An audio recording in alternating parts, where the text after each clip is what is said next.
Can you guess who was just named New Zealand's worst climate polluter? That's right, it's Fonterra for the 4th year in a row. For the last 4 years, Fonterra has been pumping out more greenhouse gas emissions than fossil fuel companies like Z Energy and BP. And they're trying their hardest to avoid any accountability for that pollution. In fact, the intensive dairy industry led by Fonterra are using the same dirty tactics as the oil lobby and the tobacco lobby to delay and derail action on climate change. That's right, the oil lobby and the tobacco lobby. So what does that mean in practice? Fonterra have been investing millions of dollars in lobbying efforts and redefining terms like regenerative agriculture so they can claim to already be environmentally friendly. And all of this just so they can continue to pollute rivers, drinking water, and the climate without any consequences.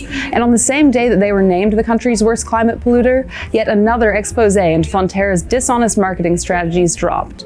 This time, Radio New Zealand revealed that leading academics both here in Aotearoa and in Australia are criticizing Fonterra's dishonest claim that its milk is produced using regenerative agriculture practices. Now, we know this claim is false because it's entirely incompatible with the fact that Fonterra is not only New Zealand's worst climate polluter, but also the biggest freshwater polluter in the country, and that the New Zealand dairy industry is the world's biggest importer of rainforest-destroying palm kernel.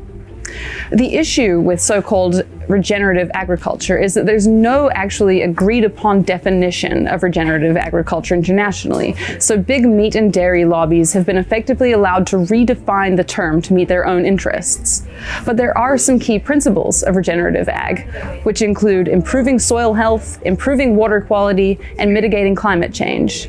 And with these principles in mind, it is laughable that Fonterra uses the term regenerative when what we are overwhelmingly seeing from the intensive dairy industry is degradation of soil, pollution of waterways, and an over-reliance on rainforest-destroying palm kernel. Fonterra claiming that its polluting practices are regenerative because its cows are pasture-based and eat grass is like Shell claiming its oil is organic because it comes out of the ground. It is completely farcical. There are already farmers in Aotearoa who have transitioned away from destructive farming practices towards farming that improves soil health and water quality, and Fonterra's claim to be practicing regenerative farming is a slap in the face to those people. In June, an international report on big meat and dairy's attempt to delay and derail climate action around the world was released by the Amsterdam-based Changing Markets Foundation. It explicitly named Fonterra as one of 20 big ag corporations who are using these tactics to avoid accountability for their climate pollution. And that includes by claiming that they're already using regenerative practices.